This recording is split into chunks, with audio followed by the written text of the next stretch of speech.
CGPSC द्वारा जो है सिविल जज का जो नोटिफिकेशन जारी किया गया है उसके बारे में हम चर्चा करेंगे। कितने पोस्ट हैं उसके बारे में चर्चा करेंगे, फिर सिलेबस के बारे में आप चर्चा करेंगे, तो आप हमारे वीडियो में बने रहिए। तो ये नोटिफिकेशन निकाला गया है आपका छत्तीसगढ़ लोक सेवा आयोग के द्वारा, है ना। इसमें विज्ञापन है आपका व्यवहार न्यायाधीश कनिष्ठ श्रेणी 2024, ये नोटिफिकेशन आपका निकाला गया है, ठीक है। तो इसमें हम लोग देखेंगे कि टोटल कितने पोस्ट हैं।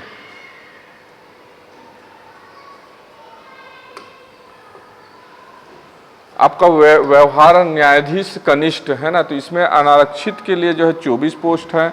उसके बाद है अनुसूचित जाति के लिए आपका 7 पोस्ट है। अनुसूचित जनजाति के लिए 18 पोस्ट है। उसके बाद है अन्य पिछड़ा वर्ग के लिए 8 पोस्ट है।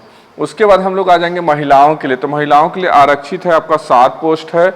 उसके बाद है अनुसूचित जाति के लिए 2 पोस्ट है। अनुसूचित जनजाति के लिए 5 पोस्ट है। अन्य पिछड़ा वर्ग के लिए 2 पोस्ट है। इस प्रकार जो सिविल जज के लिए आपका जो पोस्ट निकला है उसमें टोटल पदों की संख्या देखेंगे तो 57 पोस्ट है, जिसमें अलग अलग पोस्ट को ऐसा डिवाइड कर दिया गया है। तो ये आपका अब ये एग्जाम इसका होने वाला है। तो इसमें पद ये देखिएगा, ये है हमारा सिविल जज का सिलेबस। तो इसमें 3 चरण होते हैं। एक आपका प्रीलिम्स एग्जाम होगा, फिर मेंस एग्जाम होगा, फिर इंटरव्यू होगा, ठीक है। तो सबसे पहले देखते हैं हम लोग प्रीलिम्स। तो प्रीलिम्स में हमको जो है ये आपका, इसको थोड़ा छोटा कर देता हूं मैं ताकि पूरा दिख सके।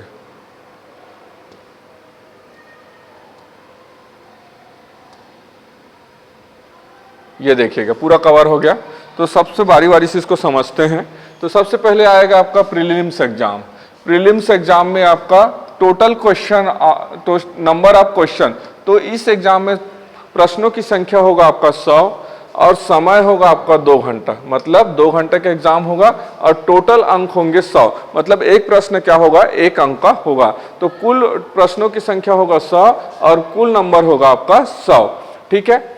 और पूरे जो है क्वेश्चन ऑब्जेक्टिव टाइप्स होंगे। जितने भी प्रश्न होंगे इधर आपका हिंदी में भी रहेगा और इंग्लिश में भी रहेगा। तो जितने भी प्रश्न होंगे ऑब्जेक्टिव टाइप्स होगा, ठीक है। तो इसमें सिलेबस के बारे में हम लोग चर्चा करते हैं। तो क्या सिलेबस इसका रहने वाला है, तो सबसे पहले हम लोग देखेंगे सिविल जज में तो भारतीय न्याय संहिता 2023, भारतीय न्याय संहिता पढ़ना है हमको 2023 के, जो है द भारतीय न्याय संहिता, इसको पढ़ना है 2023। उसके बाद दूसरे नंबर पे आ जाएंगे तो code of civil procedure, code of जो है सिविल प्रोसीजर, इसको भी हमको पढ़ना है।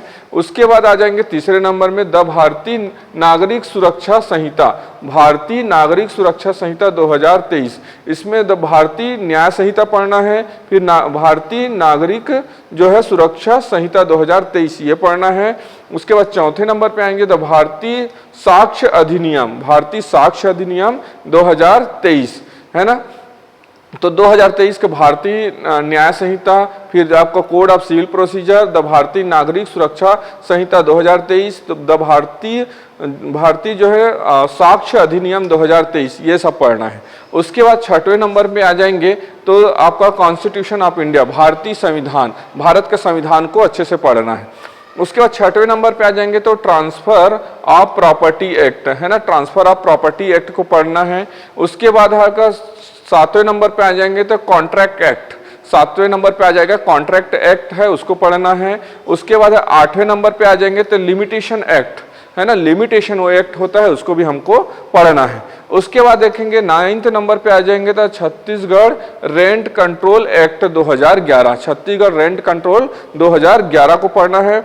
उसके बाद है 10वें नंबर में आ जाएंगे court fees act, court fees act को भी हमको पढ़ना पड़ेगा। उसके बाद है 11वें नंबर पे आ जाते हैं specific relief act, specific relief act पढ़ना है। उसके बाद है 12वें नंबर पे आ जाते हैं रजिस्ट्रेशन एक्ट, क्या पढ़ना है आपका, रजिस्ट्रेशन एक्ट। उसके बाद है 13वें नंबर पे आ जाते हैं Chhattisgarh land and revenue code. उसके बाद है आपका 14 नंबर पे आ जाते हैं द नेगोशिएबल इंस्ट्रूमेंट एक्ट 1881। उसके बाद है 15 नंबर पे आ जाएंगे Chhattisgarh excise act, Chhattisgarh excise act 1915, और लास्ट है जनरल नॉलेज ऑफ छत्तीसगढ़।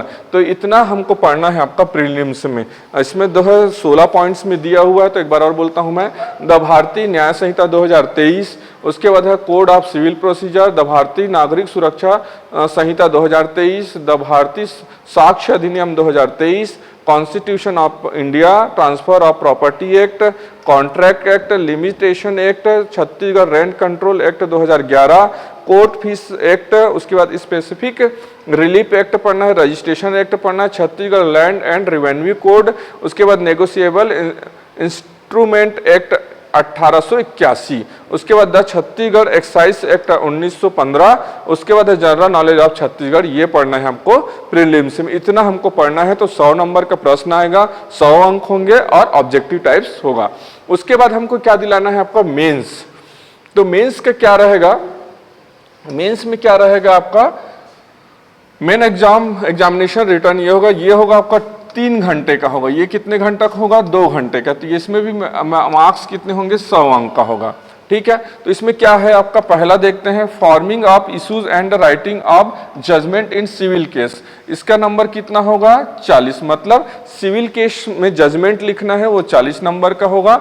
दूसरा देखते हैं फॉर्मिंग ऑफ चार्जेस एंड जो राइटिंग आप जजमेंट ऑफ क्रिमिनल केस, ये भी कितने नंबर का होगा आपका, 40 नंबर। मतलब आपका सिविल जजमेंट लिखना है और क्रिमिनल जजमेंट लिखना है आपका, दोनों हो जाएगा 40-40 नंबर। तो दोनों को हम लोग प्लस कर देंगे तो कितना हो जाएगा आपका, 80 नंबर हो जाएगा। उसके बाद है आपका ट्रांसलेशन हो जाएगा, हमको क्या करना है, इंग्लिश टू हिंदी, जो इंग्लिश में दिया है उसको हिंदी में ट्रांसलेट करना है। इसका नंबर कितना होगा आपका, 10 नंबर का। उसके बाद जो हिंदी में दिया है उसको इंग्लिश में आपको ट्रांसलेट करना है तो वो भी कितना होगा आपका, 10 नंबर का होगा। उसके बाद वाइवा होगा, तो वाइवा क्या होगा, the maximum marks of for viva जो है 15 नंबर का, मतलब 15 नंबर का क्या होगा आपका, वाइवा होगा। तो अभी हाल ही में ये नोटिफिकेशन तो पहले ही आ गया था, अब हाल ही में एग्जाम होने वाला है, तो मुझे लगा कि इस सिलेबस के बारे में थोड़ा चर्चा कर देना चाहिए, तो मैंने चर्चा कर दिया है। तो प्रीलिम्स में एग्जाम में आपका 100 नंबर का होगा, प्रत्येक प्रश्न 1 अंक के होंगे और 2 घंटे का एग्जाम होगा। मेंस एग्जाम में आपको सिविल में आपको जजमेंट लिखना है 40 नंबर में, और क्रिमिनल में जजमेंट लिखना है आपका 40 नंबर में, और इंग्लिश टू हिंदी आपको ट्रांसलेट करना है जिसका नंबर 10 होगा, हिंदी टू इंग्लिश ट्रांसलेट करना है जिसका नंबर 10 होगा, और वाइवा होगा 15।